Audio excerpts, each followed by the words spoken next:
Bonjour à tous et bienvenue sur ce nouveau podcast Tesla Magazine. Aujourd'hui, nous allons parler de la Tesla Model 3. Donc jusqu'à maintenant dans les podcasts, on n'a pas parlé produits. Là, on va parler produits pour la version 2021.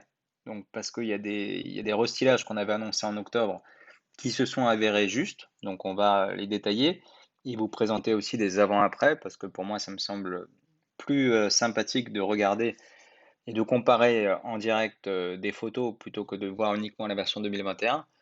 Vous pourriez déjà pas nous croire et en plus ça empêche de comparer, sachant que vous aurez à comparer puisque les 2 versions seront, toujours en vente, que ce soit sur le marché de l'occasion, que ce soit sur les stocks existants, de la marque. Vous aurez probablement le choix avec une incentive tarifaire pour, la version 2020. Donc il vaut mieux avoir les 2 en face de soi. Maintenant, avant de démarrer cette vidéo sur la Model 3, j'aimerais faire le point sur les chiffres de vente ou d'immatriculation en France pour cette version, puisque on les a reçus sur novembre, donc ils sont tout frais. Il y a eu 501 Model 3 vendus en novembre en France et pour l'ensemble de l'année, donc jusqu'à novembre arrêté, il y a eu 5599 véhicules immatriculés. Donc, c'est en progression de 7% par rapport à l'an dernier. Ce qu'il faut dire, c'est que les mois de septembre, octobre ont été particulièrement mauvais pour les ventes de Model 3, ce qui fait aussi qu'en novembre, il y a plus 120% environ de croissance. Donc, ce restylage va pas drastiquement influer sur les ventes, mais pour le marché européen, il y a quand même un rebond qui est attendu sur ces ventes et il y a une certaine attente sur ces versions. Donc, la marque espère que vous serez satisfait de ces améliorations et que vous achèterez en masse la Model 3. Voilà. Maintenant, qu'est-ce qu'il faut attendre pour cette nouvelle version restylage, hein, puisque c'est pas une nouvelle version à proprement parler. Elon Musk a toujours été contre et opposé. Le produit n'est pas remis en cause. Là, vous pouvez le voir circulant aux États-Unis en octobre. Et vous pouvez déjà identifier les jantes hein, qui sont un peu différentes. Mais il faut regarder sous le capot pour vraiment percevoir les nouveautés de cette version 2021, puisqu'il y a une pompe à chaleur qui a été ajoutée. Elle avait déjà été repérée en mars sur les modèles Y, mais vous êtes en droit de vous demander à quoi sert cette pompe à chaleur. Eh bien, une pompe à chaleur, ça agit exactement comme une unité de climatisation, à l'envers. Comme un climatiseur utilise un réfrigérant pour piéger la chaleur à l'intérieur d'une zone et la refroidir avant de la déplacer à l'extérieur, une pompe à chaleur est équipée d'une vanne d'inversion qui inverse le flux de réfrigérant.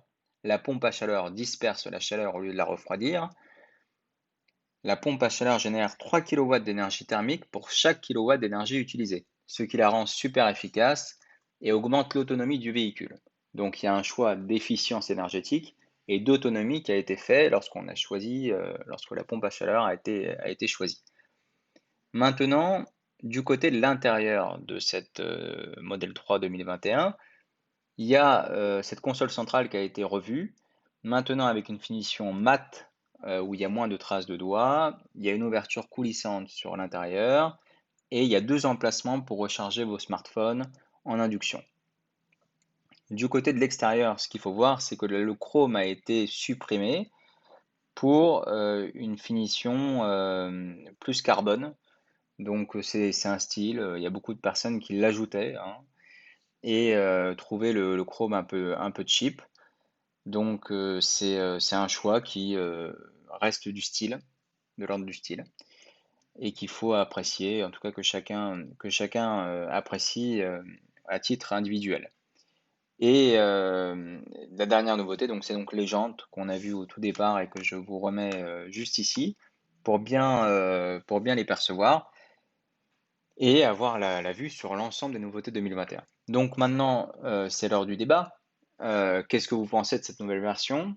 Est-ce que c'est une version qui vous fera acheter cette Model 3? Est-ce que c'est de nature à remettre en cause vos choix précédents? Qu'est-ce que vous attendez pour acheter la Model 3? Qu'est-ce qui vous manque? ou au contraire, est-ce que vous avez, une réservation?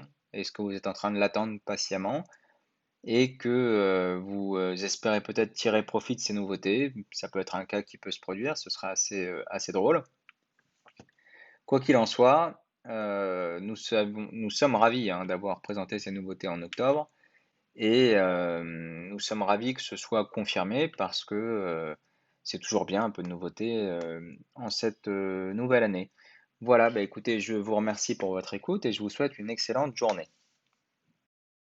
Dernière chose, n'oubliez pas de vous abonner à la chaîne, de la partager, d'en parler avec vos connaissances, vos amis, votre cercle proche, que ce soit sur Twitter, YouTube, par email, à la machine à café, parler du podcast Tesla Magazine, parler de ces occasions inouïes de débattre et surtout parler des liens que vous trouverez dans le commentaire de cette vidéo, en tout cas la description de cette vidéo, où vous aurez un récit écrit de ce qui s'est dit à l'oral ici et qui vous permettra de le partager encore mieux si vous voulez partager autre chose que de la vidéo.